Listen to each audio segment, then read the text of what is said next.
right. Before you start your day, find out what you need to know. Better wake up because this is just the start. 107.9 and 980 The Wave. Welcome back to Wilmington's Morning News. Great to have you here on this Friday edition. 910-763-4000 is our studio hotline. That is where you can call or text and get your comments in on our airwaves this morning. Well, as we plunge deeper into the month of February, we are 31 days away from primary elections here across the state of North Carolina. If you haven't already looked at your sample ballot, it is a full page, at least on the Republican side, a full page of statewide and local offices. And of course, over the next 30 some odd days or so, we'll be conducting a lot of candidate interviews right here on Wilmington's Morning News. One of the big races that we are tracking locally, of course, surrounds our New Hanover County Board of Education. I'd like to welcome to our airwaves this morning one of the candidates on the Republican side of the aisle, David Perry. He joins me in studio this morning. Dave, good morning to you. Hope all's well. Hey, good morning, Nixon. Thanks for having me. So let's talk a little bit why you're running for, well, first tell us a little bit about yourself and why you're running for Board of Education. Well, I'm 58 years old, and originally grew up in New England, and I studied history and decided I was going to be a history teacher, but then I got into special education for 3 years, and my life took a turn, and somebody noticed I had some computer skills, and I've been doing software engineering for the last 28 years, and for small companies and for big companies like Nationwide Insurance and Corning for the last 9 years. So you talk about your education. So let's go back to when you were going through school and wanting to get into education originally. Why? What was on your heart at the time? What was on your mind at the time when you wanted to jump into education? Well, first of all, I grew up as the son of an English teacher. Okay, so there you go. Yeah. But also, I grew up as a Christian, and I always kind of took to heart that our Lord wants us to be the light of the world and the salt of the earth, and you don't have to be a preacher or an evangelist to do His will here on earth. And I wanted to do something to give back. So as we transition into the Board of Education run this go around, what are some of the issues that you're seeing? Unfortunately, not only here locally, David, but all over the United States with school boards and school systems. I assume some of that played into why you're running this go around. Yeah, absolutely. The most important label, I consider myself a constitutional conservative, a very principled kind of guy, a Christian, and all that is true. But the most important label for me is that I'm Grampy. I have a 7-year-old grandson, Lucas, who attends the Coddington Elementary here in town, and I want to make sure that he grows up to be a well-informed, critical thinker and citizen, and not a serf. And so that's why I've seen what's going on in our education system. It's been transformed into a lot of, with the DEI and the SEL, into, a propaganda machine and a tool for some perceived future Marxist revolution. And we need to get this stuff out of our schools and return to traditional, well-rounded education that helps create those critical thinkers. I find it so interesting. I'm not that far removed from public school. It's been about a decade or so. This has been going on for a while. We all know that. But, David, it seems like it's really picked up steam in the last 5 or 6 years. I graduated high school back in 2015, albeit in New York. Let's take that for what it's worth. I don't remember it being anywhere near where it is now. They have really put the pedal to the metal on using the school systems, as many folks believe, as essentially indoctrination systems for the next generation. It's happened rapidly. It has, and, it kind of crept up on people, because even back, in the 90s when I was working at the Perkins School for the Blind in special education for 3 years before I got into my IT career, the emphasis was on individual learning, not about group statistics and equity and all this other, demographic crap. Well, and I think it's so interesting when you kind of look at what spawned a lot of this. And COVID, obviously a very dark time in our society. I think if the actual history books are written and we look back on it, many folks will agree to that. But I always come back to the silver lining of COVID, David, and that was the fact that for the first time in modern history, parents actually got to see what was going on in their children's classroom, and it's almost been a little bit of a revolution since then. Now, school board races in the past, nobody even cared about. I mean, they were just bottom of the ballot races, and it wasn't really something that people cared about. They didn't go to the meetings. News didn't talk about the meetings. And now all over the country, Board of Educations are the battlegrounds in people's local communities. It's pretty remarkable. Yeah, I mean, you and I, we're pretty passionate about political. I'd say so, yeah. Things, and we care even if it doesn't directly affect us. Sure. But a lot of people, until it really hits them in the butt and really affects them personally, they don't get involved. But when it comes, and when they started seeing it, it affects their kids, like you just said, during COVID. And that was just a major mistake when we closed our schools and stuck our kids in front of computer screens, and how much learning they're still lost, that they're still suffering from, and how far behind they are. Parents, I don't care whether you're a Democrat or a Republican or an independent. I mean, you want your kids to learn. You don't care about all this sociological leftist movement stuff. Well, and I think one of the things that I'm going to talk about a lot this whole election cycle, we'll be talking to all the Board of Education candidates on both sides of the political aisle with this.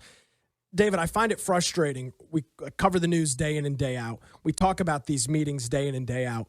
Very little is the conversation actually about education. It seemingly is about everything but education. It's policy this, personnel matter this, budget that. Not saying those aren't important issues, but how do we get back to talking about actual education within our school system? Yeah, I mean, yes, we do need to take a bulldozer to all the other stuff that's going on, but we also, I'm not just the bulldozer guy. As a software engineer, I want to come up with innovative solutions. That's what I do when you design a software system, you have to be innovative. You have to be creative. You're not just a code monkey. And I can bring that kind of expertise to to actually solve some problems. For instance, we have a large shortage of qualified and professional teachers. We need more, and it's getting harder and harder because guess what? It's getting harder and harder to live on a teacher's salary, and the prices keep going up for homes around here. And I want to, I can't control how much money the General Assembly pays the teachers, but I've been working with people like Dane Scalise talking about a county-funded, performance-based bonus system to be in addition to their salary so that we can help retain these teachers. Talk about we hear a lot about bonuses, and we know teacher pay has been a very contentious topic. Why is it important to do a performance-based system instead of just a all throughout the board raise for everybody within the school system? I think most of our teachers want to do the right thing, but some of them, we have some that are better than others. And then I've talked to some people who are honors teachers, and they always have the A students, and they've told me directly, they're going to get A's whether I'm teaching them or not because they're great students. Sure. Yeah. And what we really need is the kids that fell behind because of COVID. Maybe it's somebody going to the 6th grade that only has a 2nd grade reading level, but that teacher takes them from the 2nd grade level to the 5th grade level in 1 year. They're still behind, but they made great progress. We have to reward that and have some accountability in there. And that's going to spur on performance. It has to be a good bonus, like a 5 to 10% bonus that's actually going to get these teachers to not only stay, but actually work harder for their individual students. David Perry joins us in studio this morning. He is one of the candidates running here in New Hanover County for the local Board of Education. If you are pulling a Republican primary ballot starting later this month, primary day, March the 5th, you'll see his name on that list. I do have to ask this, though, David, because as we talk about teacher pay and we talk about increases, we've seen in the last decade or so great work by the General Assembly to slowly start building up those salaries and make those salaries competitive. How do you balance that with not just shoveling money into something to solve a problem? Because that, unfortunately, is often a tactic of government. We've got a problem. Let's just put more money there. How do you walk that tightrope? How do you balance that? Well, it is important, teachers need to be our number one fiscal priority, and there's a lot of waste going on, and we have to cut that first. And a lot of people think that all these grants that the school district gets is just free money on trees. And I think that all of us, whether we're just in local government, state government, no matter where the money comes from, if we don't really need it, we shouldn't be spending it.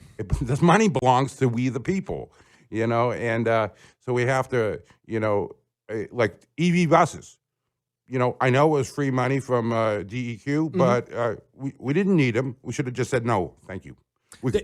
Yeah, David Perry joins us here this morning. Speaking of budgets and funding, we know that the school system right now is looking at about an $11 million budget shortfall heading into their current budget cycle. We'll talk to David Perry about that, plus some of the other ongoing issues within the new Hanover County school system coming up after this.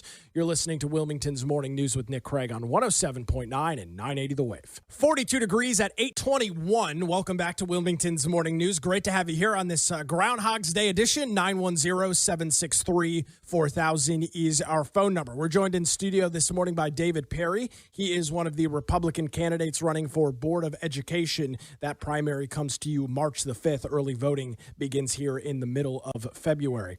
All right, David, let's dive into some of the actual issues that we're dealing with in the school system. An $11 million budget shortfall that the school system is going to be dealing with. That's going to include some massive cuts. $11 million is not an insignificant amount of money. What do you say about it? Yeah, I mean, I think we are going to have to do some cuts. And one of the things that, I'm necessarily not popular for, but is I don't know if we need all the, we got brand new laptops for every student, I think we can cut money from all these equity programs, and there's a lot of waste there that we can get rid of, and I think we should be looking at that first. But that shows a little bit of the incompetence of the how Dr. Faust has been running our school district when he should have seen this coming. Well, let me say this, and I'm not defending him by any stretch of the imagination. I vividly remember conversations back in 2021 of him warning prior school boards under Democrat leadership that, hey, if you guys continue to use these ARPA, this federal one-time money to fund teaching positions, you're going to run up against a brick wall. And that's exactly what has happened here. I mean, everybody saw this coming. Nobody had the courage to say, yeah, we're going to have to make a tough decision. And I mean, $11 million, yeah, you can cut those programs. I don't think you're going to get even half of that number with those cuts. I think we're looking at significant teacher cuts within the school system, and that's tough. That's a miserable spot to be in. Yeah, I mean, really, in my opinion, teachers are the lifeblood of the school district, the most important asset that we have. I think we need to be looking everywhere else first. So, I mean, maybe there's some school administration we can cut. I mean, we have a pretty unresponsive school administration, and I'm not even necessarily talking about Dr. Faust. I mean, we got some people who are running our individual schools that don't listen to parents. What happened at Chance Diablo, for instance? The mother came to the school, said, hey, my kid's getting bullied and it's getting out of hand. Next thing you know, there's a shooting. Yeah, on the catwalk over at New Hanover High School back a couple of years ago. Let's talk a little bit about the superintendent. He, probably not to his excitement, has been in the news as of late. A couple of weeks ago, we heard some interesting comments about how the Constitution wasn't written for people that look like me. That, of course, got a lot of folks riled up. In recent weeks, it's been this big battle over the Career Readiness Academy at the Mosley School. He has now stepped back from that due to public outrage and public outcry of keeping that school open. He's in a pretty tough spot right now. A lot of it, I'll admit, of his own making. What do you make of that whole situation? I think this is not. We should have known this going in when he got hired. He pretty much did the same thing when he was in the superintendent of the Kansas City, Kansas school district. Go Google that for a little while, and you'll see how many people he upset over there. He's been doing things behind our back, and I have to give kudos to Mr. McManus back at our January meeting, who asked the town hall we had on Mosley. He asked the question at the end, how long have you been talking about the Mosley Academy shutdown? 2021? And the school board was never informed. There were no public forums or anything. He just does things unilaterally. He wants to instill his strategic plan and not the school board's.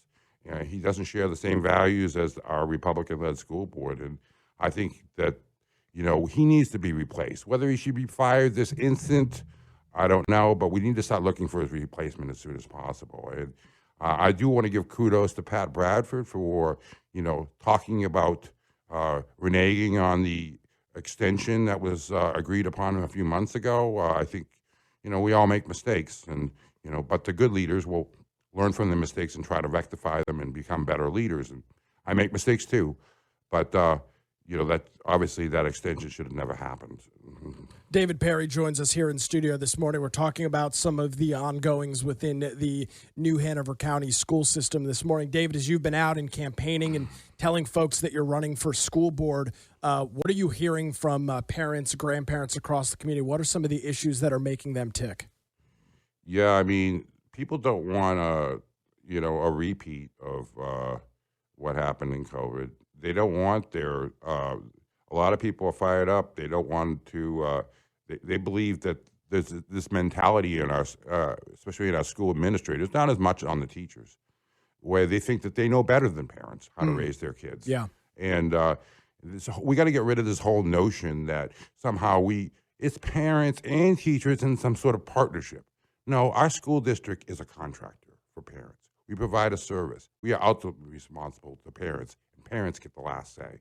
Well, yeah, and you hear this phrase all the time, right? That the whole child and talking about all of these other things. I mean, again, this is of no disrespect to educators within our district, but I think you're onto something there, David. You send your kids to school to get an education, not to have global values and things instilled in them. I mean, is that too much to say? Yeah, no, you would think that's the goal for all parents, is just to see their kids learn and then let them think for themselves. And then when they become of age, they'll decide, how our nation should go politically. They don't need to be indoctrinated on their way to adulthood. So. There's been the idea of critical thinking has essentially been removed from the school district as a whole.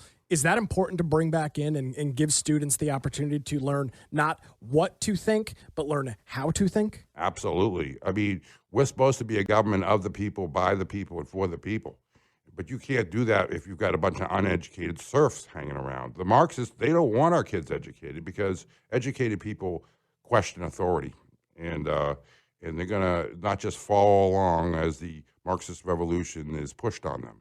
So I am a big proponent of critical thinking. I wish that I had learned that early. It didn't really click with me until I got to college, but we need to have it click in our high school students, whether they go to college or not. Yeah. David Perry joins us here in studio this morning. David, for folks listening to the conversation this morning, maybe they've got some questions specifically for you. Maybe they want to read a little bit more about your background. How do folks get in touch with you and reach out to you in your campaign? Well, first of all, I want to make sure that there's going to be a GOP town hall on Monday, so you'll be able to hear from all the candidates. That's at the North Point Church. I don't have the address memorized. But, it's right there on Gordon Road. Yeah. And so you can hear from all of us then. And then on Wednesday, I'm going to be holding my own town hall at the Burnt Mill Creek Bar that's on 2101 Market Street. I'll be talking and taking everybody's questions there. But you can go to perryforeducation.com. And I list very specific positions on all the important issues facing our school district. I thought about it a good deal. I'm not just running on slogans. I really want to get solutions put in, as well as putting a bulldozer through all the SEL and CRT stuff. Give us that website one more time. That's perryforeducation.com. David Perry joins us here in studio this morning. David, appreciate your time. Thanks for putting your money where your mouth is, running this and running for public office. We know that's a tough task. We'll catch up again soon. Thank you.